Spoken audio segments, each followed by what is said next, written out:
ফেব্রুয়ারিতে নির্বাচন না হলে বাংলাদেশে কেবল অভ্যন্তরীণ অস্থিতিশীলতা তৈরি হবে তা নয়, জাতীয় নিরাপত্তা বিঘ্নিত হবে। বাংলাদেশে গত 53 বছরে যা ঘটেনি সেই ঘটনাটা ঘটেছে।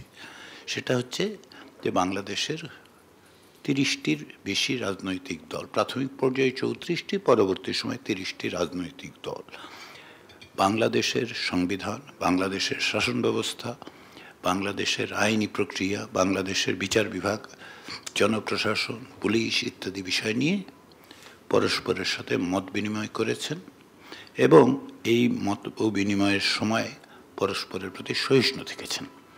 এইটা আমার কাছে মনে হয় সবচেয়ে বড় ইতিবাচক দিক, এবং যেটাই হচ্ছে আমার কাছে মনে হয় সামনে যে পথটা আছে ওইটা অগ্রসর হওয়ার ইঙ্গিতটা ওইখানে, যে আমরা এটা করতে পারবো।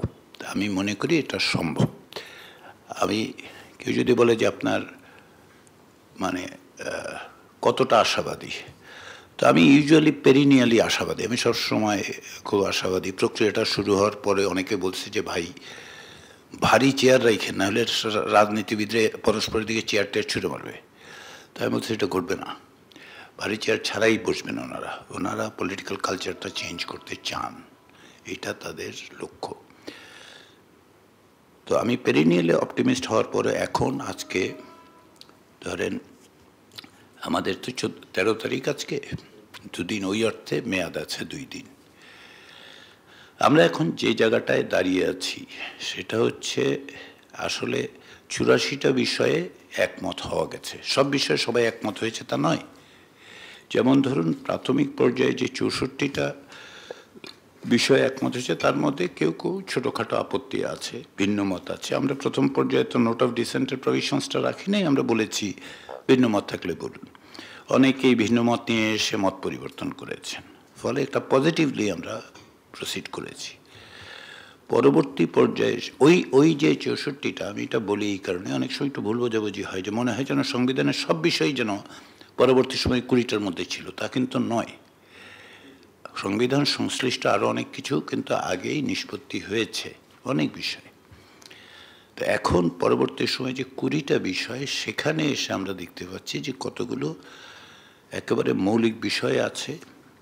সেই মৌলিক বিষয়ের জায়গাগুলোতে মতভিন্নতাটা বেশ বড় রকমের দূরত্ব তৈরি করেছে, চেষ্টাটা আছে, দূরত্বটা তৈরি করেছে।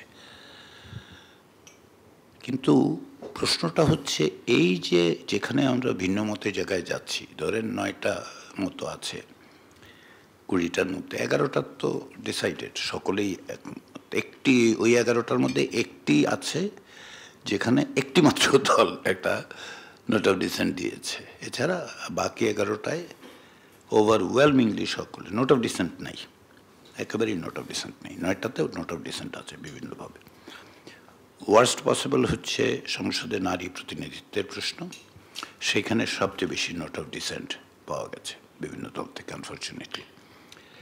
তো এখন প্রশ্নটা হচ্ছে যে আমরা এই যে একটা নির্বাচনের দিকে আমরা যাব, এই নির্বাচনটা কীরকম নির্বাচন আসলে, এই প্রশ্নটার উত্তর না হলে কিন্তু অন্যগুলির মীমাংসা করা যাচ্ছে না বলে আমার ধারণা।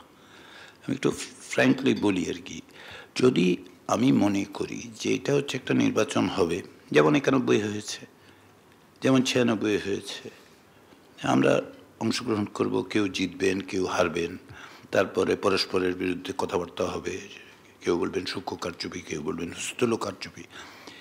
সেই নির্বাচন কি 2025 সালের নির্বাচন? আমি এই জায়গায় একটু ডিসএগ্রি করি। কারণ হচ্ছে যে আপনাকে প্রথমেই ধরে নিতে হবে এই নির্বাচনটা আমরা করছি কী কারণে করছি। এই কারণে যে রাষ্ট্র কাঠামোর ক্ষেত্রে কতগুলি পরিবর্তন আমরা নিশ্চিত করতে চাই, যেগুলো নিশ্চিত করেই আমাদেরকে অগ্রসর হতে হবে। এটা কমিটমেন্টের অর্থে এবং প্রসিডিউরাল অর্থ, যে আমাদেরকে এগ্রি করে ফেলতে হবে যে এইগুলি।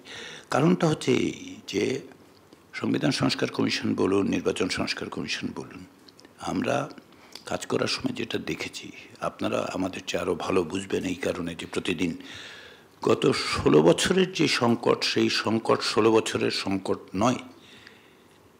16 বছরের সংকটের ভয়াবহতাটা আমরা দেখতে পেয়েছি, কারণ একটা ব্যক্তিতান্ত্রিক স্বৈরতন্ত্র প্রতিষ্ঠিত হয়েছিল। কিন্তু কাঠামোগত দিক থেকে এটা কিন্তু বিভিন্নভাবে এই জায়গায় আমরা এসে দাঁড়িয়েছি। কাঠামোগত কিছু সংশোধনী, কিছু সংযোজন করে টরে আমরা কাঠামোটা, তো এখন যদি আমরা ওই কাঠামোটা ঠিক রাখি, একেবারেই সামান্য পরিবর্তন করি, সেটা কসমেটিক্স হোক কিংবা কিছু কিছু ফান্ডামেন্টাল হোক, তাইলে আপনি নির্বাচন করে কোথায় যাবেন? একজন বিজয়ী হবে, একটি দল ক্ষমতায় যাবে, দেশ শাসন হবে। তো আমরা তো এই অপরচুনিটিটা হচ্ছে একটা ট্রানজিশনের জন্য, ডেমোক্রেটিক ট্রানজিশনটা কিসের জন্য? আপনি একটা কনসলিডেটেড ডেমোক্রেসি চাই আমরা, তাই তো একটা যেন টেকসই গণতন্ত্র, সেটা তো হয় নাই আমাদের এখানে। তিন দফা চেষ্টা করলাম আমরা। 73 সালের নির্বাচনের সময় চেষ্টা করলাম, 91 সালে চেষ্টা করলাম, 2009 সালে চেষ্টা করলাম। তাহলে কোথাও একটা ত্রুটি তো থাকছে, যে কারণে কনসলিডেশনটা হচ্ছে না। তাহলে সেগুলো হচ্ছে, একটা দিক হচ্ছে খুব স্পষ্ট কাঠামোগত। এই কাঠামোগত পরিবর্তনগুলির ব্যাপারে যদি একমত না হওয়া যায়, তাহলে আমার শঙ্কাটা হচ্ছে যে পরবর্তী সময় আরেকটা নির্বাচনের মধ্যে দিয়ে যে জায়গায় দাঁড়াবো, তাতে মৌলিক কোনো হেরফের ঘটবে না। আরেকটা জিনিস কি, আমি যেটা বলে শুরু করেছিলাম, পলিটিক্যাল কালচার। এইখানে আপনার রাজনৈতিক দলগুলোর মধ্যে যে ঐক্য প্রতিষ্ঠিত হয়েছিল, শেখ হাসিনার ব্যক্তিতান্ত্রিক স্বৈরতন্ত্রের বিরুদ্ধে লড়াইয়ে এবং লড়াইয়ের ইমিডিয়েট পরে বিজয়ের মধ্য দিয়ে যে ঐক্যটা ছিল, সেটা ফ্র্যাগমেন্টেড হয়েছে। একটা কারণ অবশ্যই যে এটা বিভিন্ন দল এক জায়গায় এসে দাঁড়িয়েছে কমন, যে কারণে ওই আন্দোলনে কেউ নিজের দলের পতাকা উড়ায় নাই, কেউ পার্টির ব্যানার নিয়ে যায় নাই, কারণ হচ্ছে। তো সেই জায়গার থেকেই আপনাকে বিবেচনা করতে হবে যে এই যে ফ্র্যাগমেন্টেশনটা হয়েছে, এই ফ্র্যাগমেন্টেশনের কারণেই আমরা দেখতে পাচ্ছি যে ডিফারেন্সের জায়গাগুলো, ইমপ্লিমেন্টেশনের ডিফারেন্সগুলো তৈরি হচ্ছে। আমরা কি চাই সেটা যদি খুব স্পষ্ট হয় এই নির্বাচনের মধ্য দিয়ে, তাহলে আমার ধারণা এই জায়গায় আসা যাবে। সংবিধান এখনকার যেই পরিস্থিতিতে আছে, আমরা সংবিধানের মধ্যেই আছি, এই অর্থে যে অনুচ্ছেদ 106 দিয়েই এই সরকার। কিন্তু এটা কমিশনের বক্তব্য নয়, আমি আমার ব্যক্তিগত মত বলি। আসলে যদি পুরো সংবিধানের মধ্যেই আমরা থাকতাম, তাহলে কি আমরা এখানে এসে বসে আলোচনা করতাম? তাহলে কি জাতীয় ঐকমত্য কমিশন তৈরি হইতো? তাহলে কি 11টা রিফর্ম কমিশন হইতো? তাহলে কি আমরা সংবিধান নিয়ে কথাবার্তা বলতাম? বলি নাই তো আমরা। তাহলে কিছু একটা ঘটে গেছে, যেই কারণে এই প্রশ্নগুলো উঠে। এইটা যদি আপনার অ্যাকনোলেজ করে আগানো যায়, তাইলে পদ বের করার জন্য রাজনৈতিক দলগুলো আপনারা দেখেছেন 6টা পদ দিয়েছে। আমাদের বিশেষজ্ঞরা 2টো পদের কথা বলছেন, যেগুলো এমনিতে সংবিধানের বাইরে, সেগুলো তো সকলে একমত, যেগুলি অর্ডিন্যান্স দিয়ে করেন, অর্ডার দিয়ে করেন, এই বিষয়ে কারো কোনো মতভিন্নতা নাই, কারো নাই। কিন্তু মতভিন্নতা হচ্ছে সংবিধান সংশ্লিষ্ট, যেগুলো পাওয়ারকে রেস্ট্রেইন করবে, এক্সিকিউটিভ পাওয়ারকে রেস্ট্রেইন করবে, অ্যাকাউন্টেবিলিটি তৈরি করবে, এবং কোনো না কোনোভাবে এই ব্যবস্থাটা নিশ্চিত করবে যে পিপলস যেই অ্যাসপিরেশন, সেটা যেন রিফ্লেক্টেড হয়। অ্যাসপিরেশন বিভিন্ন রকম হবে, কিন্তু ফান্ডামেন্টাল অ্যাসপিরেশনটা কি আমরা সকলেই জানি, যে আরেকটা শেখ হাসিনা আমরা চাই না। এইটা ব্যাপারে একমাত্র শেখ হাসিনা নিজে চাইতে পারেন, তার দল চাইতে পারে, অন্যরা, কিন্তু আমরা তো চাই না। এই জায়গার থেকে যদি বিবেচনা করা হয়, তাহলে আপনাকে এই জায়গায় আসার পথ খুঁজতে হবে।